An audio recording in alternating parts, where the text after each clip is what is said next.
Mon nom est Pierre Beaumont. Depuis 23 ans, je sillonne les terres et les rivages des Antilles françaises, portant humblement l'Évangile, partageant les joies et les douleurs de communautés souvent oubliées. Durant toutes ces années, j'ai vu bien des choses, mes frères et sœurs, des guérisons soudaines qui ont défié les diagnostics médicaux, des conversions qui ont bouleversé des villages entiers, des signes du ciel qui ont redonné espoir à des cœurs brisés. Mais rien, absolument rien, ne m'avait préparé à ce que j'allais vivre dans une petite ville de Guyane française, Saint-Laurent-du-Maroni. Je vous livre ce témoignage, non comme une légende embellie par le temps, mais comme une vérité brûlante, gravée dans chaque fibre de mon être. Ce jour-là, ce n'est pas seulement ma foi qui a été transformée, mais celle de milliers d'âmes qui furent témoins de la puissance mystérieuse et maternelle de Notre-Dame d'Aparecida. Tout commença discrètement, 3 semaines avant l'événement, par des signes si subtils que j'aurais pu les ignorer. Un dimanche matin, à la fin de la messe dans notre petite chapelle de Fort-de-France, une enfant de 7 ans, Amélie Dubois, s'approcha timidement. Ses yeux, d'un éclat étrange et intense, semblaient trop graves pour son jeune âge. Elle tira doucement ma soutane et me dit d'une voix à la fois tremblante et assurée. « Père Pierre, j'ai vu la Sainte Vierge cette nuit dans mon rêve. » Elle pleurait devant une grande tempête, puis elle a souri et m'a montré une église blanche entourée de ruines. Elle m'a dit de vous le dire. Je me dis d'abord qu'il s'agissait d'une imagination d'enfant, mais ce regard chargé d'une force mystérieuse m'a troublé profondément. 2 jours plus tard, alors que je préparais mon sermon, le père Antoine Lefebvre, vieux missionnaire de plus de 50 années de service, me rendit visite. Son visage marqué par le temps portait une inquiétude inhabituelle. Il me dit d'une voix grave. « Pierre, j'ai eu une vision. Le Seigneur m'a montré un vent immense qui détruisait tout sur son passage. Mais au cœur de cette désolation, brillait une lumière dorée qui émanait d'une petite église. Et une voix claire m'a dit que tu devais être là, pour témoigner. » 2 messages, en 3 jours. L'un d'une enfant innocente, l'autre d'un prêtre aguerri. Tous deux parlant de tempête, d'église, de témoignages. Le doute commençait à se dissoudre. Et d'autres signes suivirent. Un mercredi, lors d'une visite à un hospice, une femme muette depuis 3 ans à cause d'un AVC me saisit soudain la main. Ses lèvres tremblèrent, et d'une voix rauque, elle prononça « L'ouragan vient, Père. Allez vers l'est. La mère de Dieu vous attend. » Les infirmières éclatèrent en sanglots, jamais elles n'avaient entendu un mot de sa bouche depuis des années. Le vendredi suivant, alors que j'élevais l'hostie pendant la messe, des colombes blanches entrèrent par la fenêtre. Elles volèrent en cercle parfait au-dessus de l'autel avant de ressortir en formation triangulaire vers l'est. L'assemblée, bouleversée, éclata en prières et en larmes. Une femme cria « C'est un signe du ciel !» Cette nuit-là, je ne dormis presque pas. En prière, à genoux, je suppliais le Seigneur de me montrer le chemin. Et vers 3 heures du matin, une paix profonde envahit mon âme. J'avais la certitude absolue que je devais partir pour Saint-Laurent-du-Maroni, une ville que je ne connaissais que de nom. Quand j'en informai mon évêque, il resta silencieux un long moment puis me dit « Hier, j'ai reçu un appel du père Jean-Marc, curé de Saint-Laurent. Il m'a dit qu'il ressentait l'urgence d'accueillir un missionnaire. Je pensais justement à toi. » Le voyage fut long, avion jusqu'à Cayenne, puis 2 jours de bateau sur le fleuve Maroni. Dès l'atterrissage, je ressentis une atmosphère étrange, l'air pesait, chargé d'électricité comme si la nature entière retenait son souffle. Sur le fleuve, des nuages sombres s'assemblaient en spirale menaçante, semblant danser au rythme d'une musique invisible. Le batelier, un homme robuste nommé Jacques, finit par briser le silence. « Père, vous le sentez aussi ? Les oiseaux se taisent depuis 3 jours. Les poissons fuient vers le large. Même ma grand-mère, qui a survécu à plusieurs ouragans, dit qu'elle n'a jamais ressenti une telle menace. » Elle prit son chapelet sans relâche. À mon arrivée au quai de Saint-Laurent, le père Jean-Marc m'attendait. Sa poignée de main était ferme mais empreinte d'une urgence muette. « Merci d'être venu, Pierre.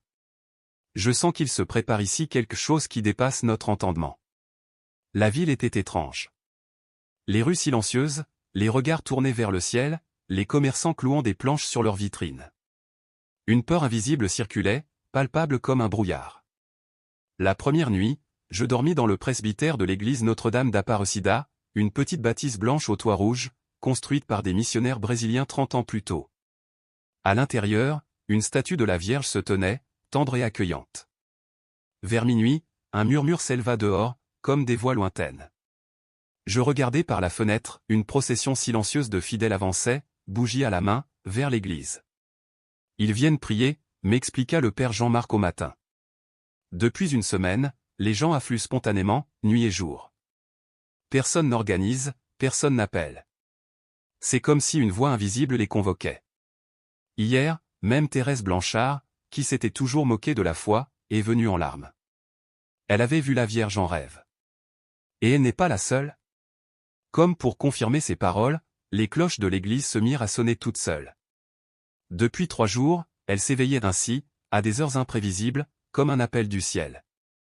Dans le même temps, les bulletins météo s'assombrissaient, un ouragan de catégorie 5, le plus puissant jamais enregistré dans la région, fonçait droit sur nous. Les autorités ordonnèrent l'évacuation. Des bus vinrent chercher les habitants. Mais des centaines refusèrent de partir.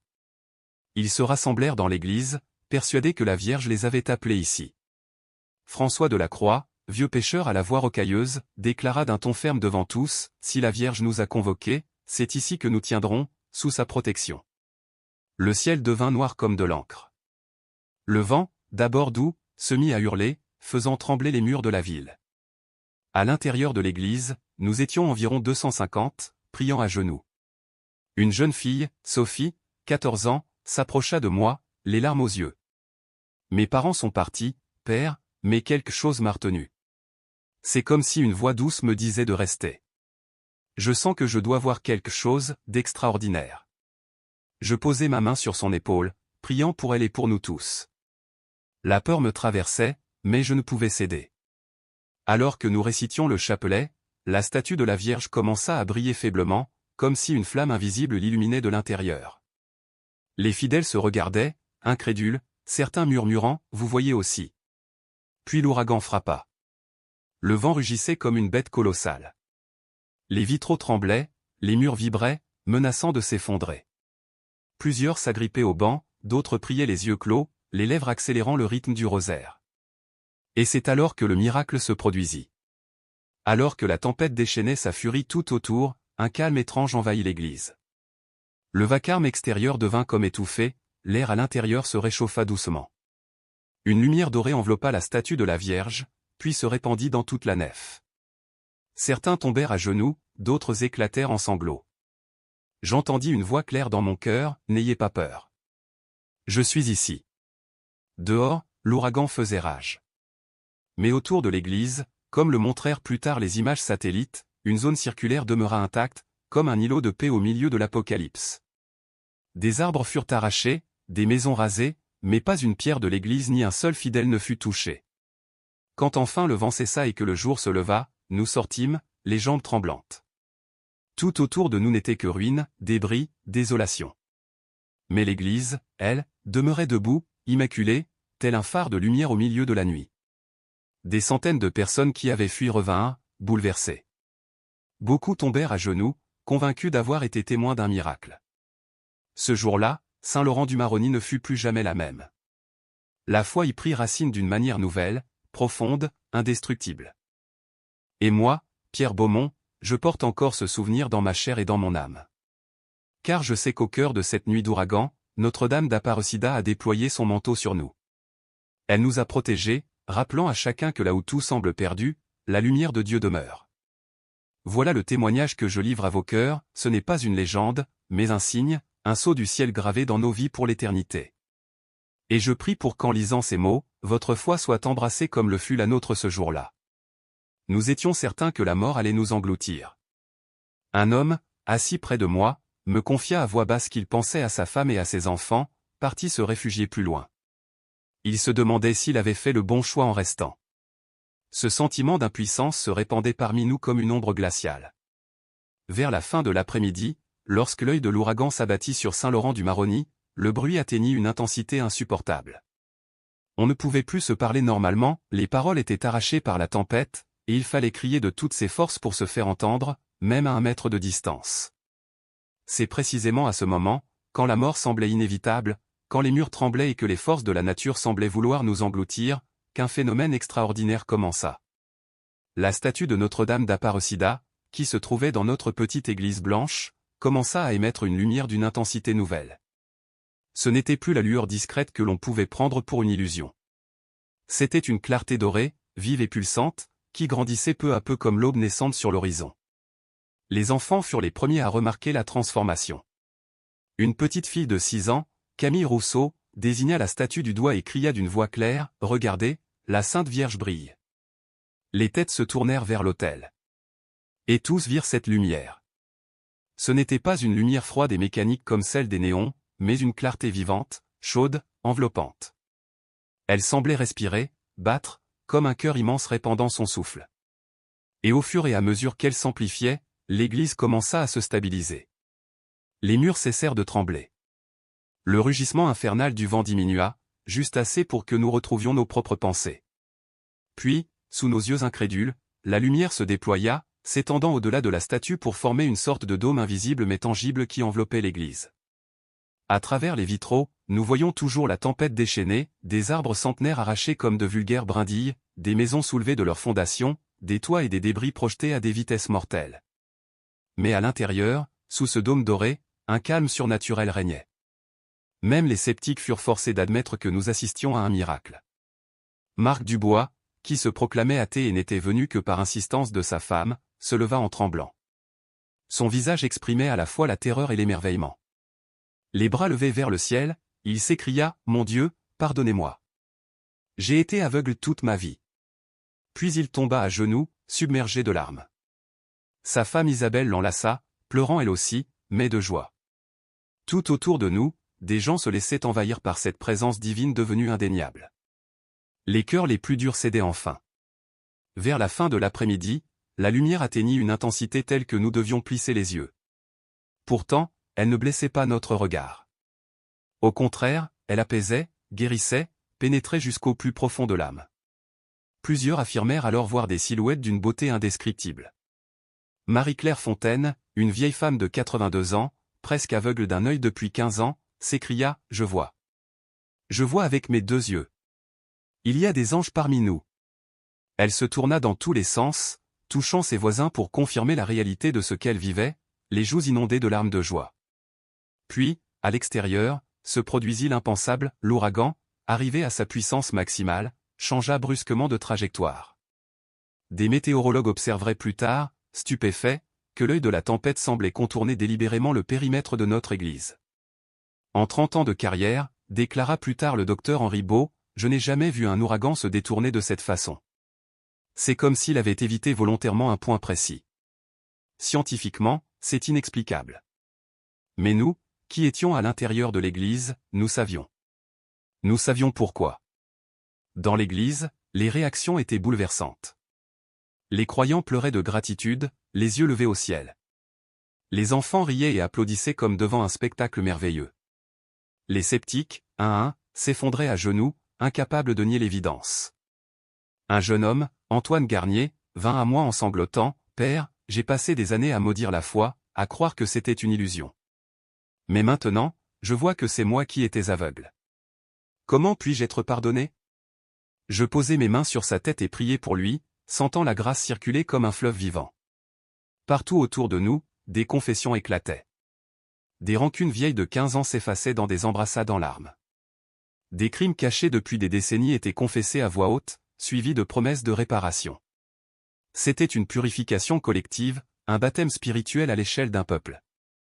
Et les guérisons commencèrent. Marie-Claire avait retrouvé la vue. Bernard Leclerc, perclus d'arthrose depuis 10 ans, se leva soudain, jeta sa canne et leva les mains en s'écriant « La douleur a disparu ». Son visage resplendissait de joie. Une femme enceinte, Valérie Moreau, dont le bébé avait été diagnostiqué avec une malformation cardiaque grave, posa ses mains sur son ventre et dit, les yeux brillants, « Je sens que tout va bien maintenant. Mon enfant est sauvé. » Elle donnerait naissance quelques mois plus tard à un garçon parfaitement sain, déjouant toutes les prédictions médicales. Bientôt, un parfum mystérieux emplit l'église. Pas un parfum terrestre, mais une senteur céleste, mélange de roses fraîches et d'encens sacré. Il enveloppait chaque recoin, pénétrant nos vêtements, nos cheveux, nos âmes. Des semaines après, certains affirmaient encore le sentir. Enfin, alors que la nuit tombait, l'ouragan s'éloigna. La lumière diminua lentement, comme un soleil couchant, et la statue retrouva son aspect ordinaire. Mais le silence sacré qui régnait dans l'église demeura.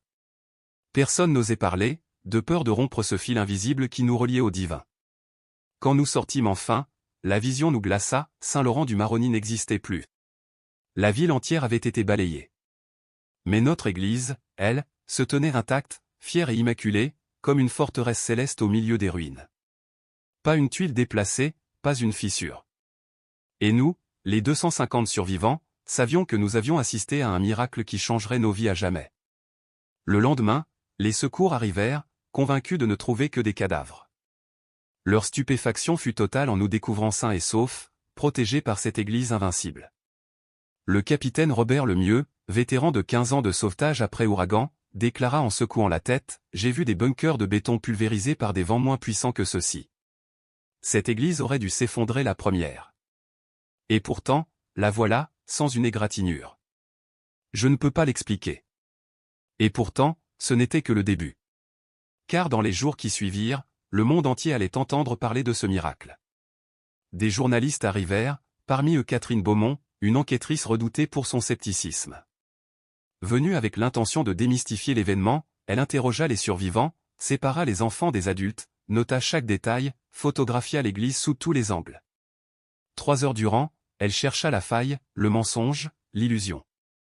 Mais alors qu'elle s'apprêtait à photographier la statue de Notre-Dame, son appareil lui échappa des mains, comme poussé par une force invisible.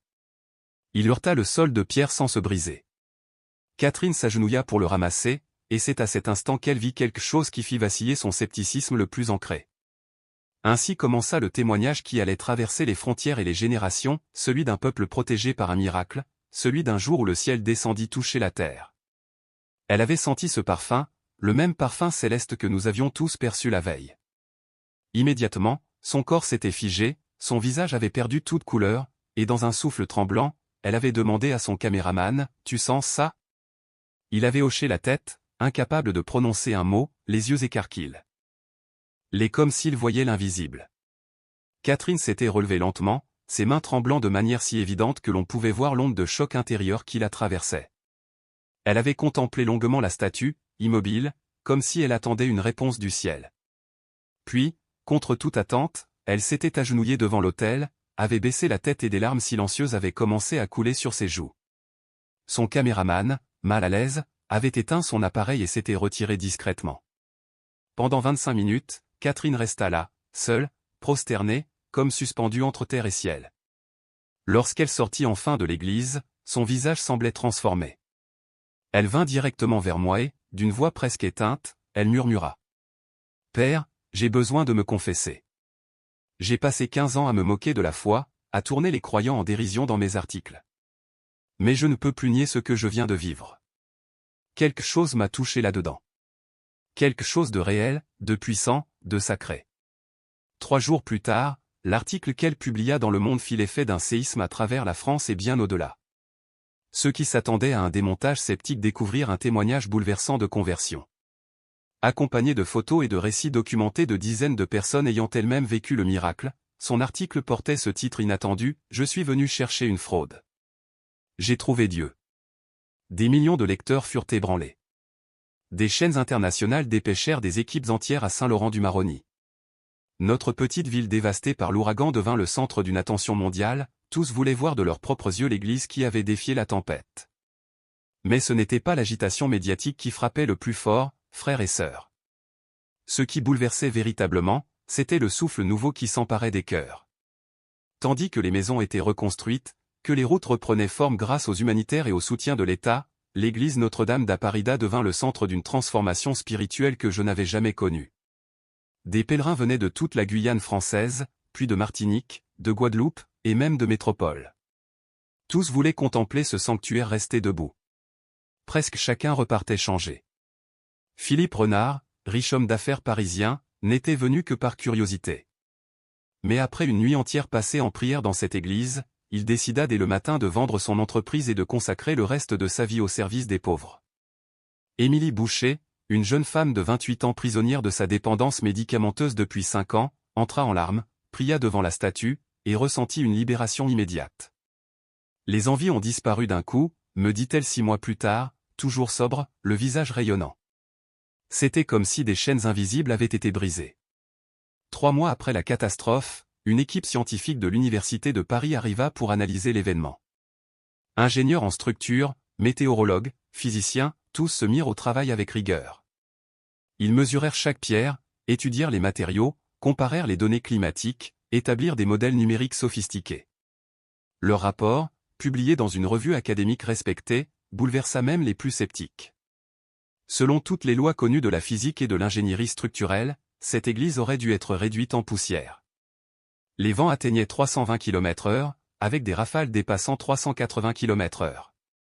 La pression différentielle devait faire exploser les murs de l'intérieur.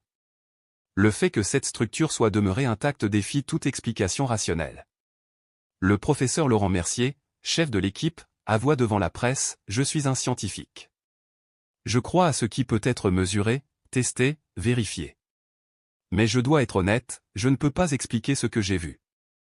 Si je devais donner un nom à ce phénomène, je dirais qu'il est miraculeux. » La reconstruction de Saint-Laurent dura près d'1 an, mais elle dépassa largement le domaine matériel.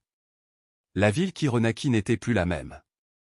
Les fractures entre riches et pauvres, entre ethnies, entre croyants et non-croyants semblaient avoir fondu dans la chaleur de cette expérience partagée. Une nouvelle communauté naquit, soudée, fraternelle. Autour de l'édifice miraculeusement préservé, une nouvelle église plus vaste fut construite. L'ancienne fut conservée intacte, telle une chapelle sacrée au cœur du sanctuaire. La statue de Notre-Dame d'Aparida, centre de tous les regards et de toutes les prières, continua d'attirer des milliers de pèlerins chaque mois. Les transformations individuelles, elles aussi, étaient saisissantes. Marc Dubois, l'athée convaincu qui s'était écroulé en larmes le jour du miracle, devint l'un des paroissiens les plus actifs, organisant sans relâche des œuvres caritatives. Antoine Garnier, ce jeune homme rongé 9 années par la colère contre Dieu, entra au séminaire pour devenir prêtre. Marie-Claire Fontaine, qui avait retrouvé miraculeusement la vue, consacra ses jours restants à visiter hôpitaux et maisons de retraite, pour offrir réconfort et espérance. Quant à Sophie Laurent, cette adolescente de 15 ans qui avait résisté à ses parents pour demeurer près de la statue, elle commença à recevoir des visions prophétiques qui guidèrent d'autres sur leur chemin spirituel. Chacun devint un témoignage vivant de la puissance transformatrice du divin. Et maintenant, mon frère, ma sœur, c'est à toi que je veux parler. Peut-être te demandes-tu pourquoi je t'ai raconté cette histoire avec tant de détails. C'est parce qu'elle porte un message universel. Ce qui s'est produit à Saint-Laurent-du-Maroni n'était pas réservé à quelques témoins chanceux. C'était un signe adressé au monde entier. Le message est clair, Dieu n'a pas abandonné son peuple. Il agit encore aujourd'hui, puissamment, miraculeusement. Sa protection est offerte à quiconque s'approche de lui avec un cœur sincère.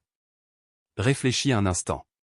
Si Dieu a pu préserver une petite église de bois et de pierre au cœur du cyclone le plus violent jamais enregistré dans la région, pourquoi ne pourrait-il pas te protéger, toi, dans les tempêtes de ta vie?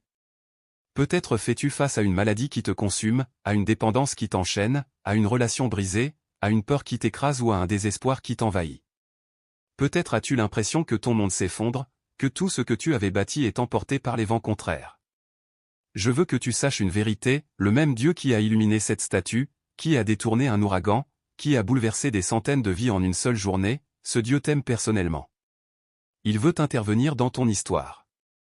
Mais il attend une seule chose, que tu te tournes vers lui, que tu reconnaisses ton besoin de sa présence, que tu ouvres ton cœur à son amour. Souviens-toi de Marc Dubois. Il aurait pu rester enfermé dans son orgueil, chercher des explications rationnelles, inventer 1000 théories. Mais il choisit l'humilité, il fléchit les genoux, et sa vie changea à jamais. Souviens-toi de Catherine Beaumont. Elle aussi aurait pu ignorer ce qu'elle avait ressenti, écrire son article cynique, étouffer ses émotions. Mais elle choisit d'écouter ce que Dieu voulait lui montrer. Son témoignage toucha des millions de vies. Alors aujourd'hui, comprends ceci, si tu lis ces mots, ce n'est pas un hasard. Dieu t'appelle à ton propre miracle. Peut-être que ton signe ne sera pas une église debout après un ouragan.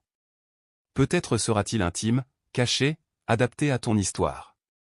Mais sois certain que Dieu veut agir en toi. Je t'invite à faire un geste simple mais puissant, là où tu es, arrête-toi, ferme les yeux, pose ta main sur ton cœur et parle à Dieu avec sincérité. Dis-lui tes peurs, tes besoins, tes espoirs. Demande-lui d'intervenir dans ta vie comme il l'a fait à Saint-Laurent-du-Maroni. Puis attends. Attends avec confiance, car le même Dieu qui agit alors agit encore aujourd'hui. Quand je repense à ce jour où la terre a touché le ciel, je n'y vois pas seulement un souvenir extraordinaire. J'y vois une promesse pour ton avenir. Une preuve éclatante que nous servons un Dieu vivant et fidèle. Cette église blanche, debout au cœur de la ville reconstruite, n'est pas une curiosité touristique. Elle est un témoignage éternel que rien n'est impossible pour celui qui a créé l'univers. Si tu as le courage de croire, la foi de faire confiance et l'humilité de t'abandonner à sa volonté, tu verras toi aussi ces merveilles dans ta vie. Que Notre-Dame d'Aparida, qui protégea son Église et transforma tant de destins, intercède pour toi aujourd'hui et t'attire plus près du cœur de son Fils, notre Seigneur et Sauveur.